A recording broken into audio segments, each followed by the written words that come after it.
message based on the change we want to see.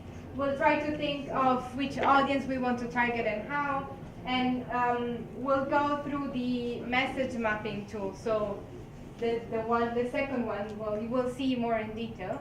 And to help us going through that, there is another example that can be taken from a tier fund experience that Enoni will tell us a bit more about right now. Do you want to bring up the investing communities one-pager? And then I sent you a link to a British Parliament, parliamentary, So if you could bring those two up, I'll talk about that. So sometimes I do feel that advocacy can be opportunistic, but also can be quite iterative. So again, as part of our funding with the GNDR project back some while ago now, it became apparent to us that we still weren't getting the behavioural change in bilateral governments about investing in DRR. And especially in understanding the investments of what we would say that the things that are less tangible. So investments on DRR for food security, around drought management, around the way that you improve food security. And so I was just chatting one day, and then someone said to me, well, what about a cost-benefit analysis? That will speak to the economists in business. That will speak to... I don't know if over there they can hear. Are you hearing at the back? Is it better now? Yeah? Can you hear me fine? Okay, great. So we came up with this idea saying, well, actually, if we do a cost-benefit analysis, it will speak to the economists, it will speak to policymakers, and it will talk their language. So we felt that that was actually quite important.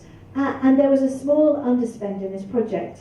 So again, towards the very end of this 5-year program, we did this cost-benefit analysis, and we were shocked. We were really shocked by the return on investment, and we were going, gosh, for every £1 invested, you get £24 worth of savings, or $24 worth of savings. That's incredible. And we thought, that is a message that will speak to people who have influence. And so what then later happened, do you want to move over onto the parliamentary? We realised we needed to use this a lot more influentially. And the government did a massive review of emergency funding. And so we actually submitted it as formal evidence to the UK government.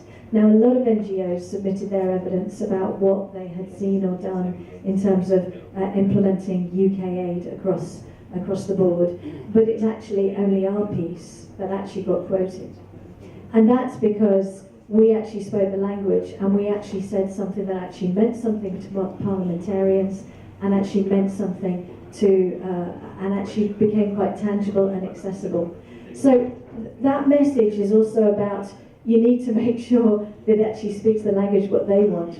You might feel quite passionate of what you feel, and you want to say, well, of course it's our rights and responsibilities. But it's like, well, talk to him in monetary terms. It says the policy maker. So you might feel slightly uncomfortable talking that language, but it is a place of influence, and it's actually clearly understanding how that can change circumstances. Could you please share that study? Yeah, sure, no problem. Can you still hear me if I don't speak with the mic? Yes. I know, I've seen that Emmanuel is doing. Hi. I follow you. I'm following. Good. Okay. So, let's see if we can go back to the presentation. Great. So once you've developed your message, you understand what you want to say to whom, it's time to develop the activities. So how are you going to do this? How are you going to implement your campaign? You've placed your action plan in different at different moments in the cards game, but it's clear that at some point, as we also said during the principles, it is important to have a clear structure of what you want to do, when, how, and who is going to do it. For example, this is, you have various ways of doing it. So work lens is obviously something that would help you the most. You can lobby with specific people. You can campaign with the public, so getting support from as many people as possible, going on the streets, having your message spread around.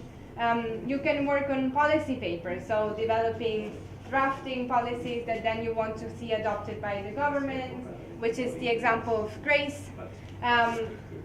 So there are various ways of developing and implementing your campaign. And then the last part is the monitoring, evaluation, and learning. It's important to understand if you're going the right direction throughout the way, and when you reach the end, if you've done what you wanted to do, if the change you wanted to see is actually there.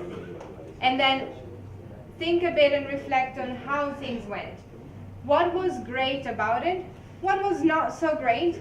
And how could things have been done differently? How can you do things differently next time you find yourself in the same type of situation and you find yourself advocating for something similar or just implementing a similar activity that you have done during this previous campaign?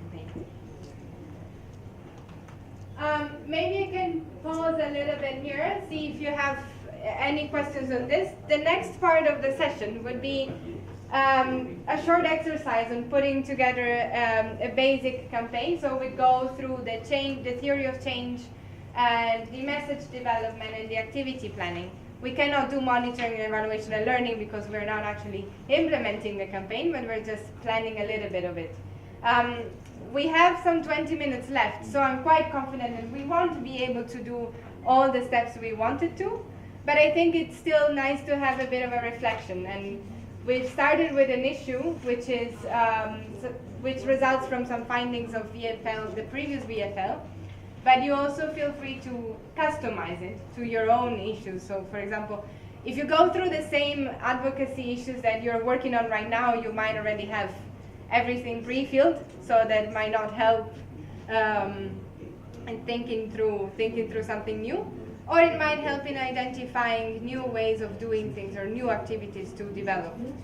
But if you want to have, we can maybe take some questions if there's something not clear. And I hope I can answer. In case, I'll ask Benoni or Kesher, who both have a lot of experience to then help me. Otherwise, we can go straight into the third part.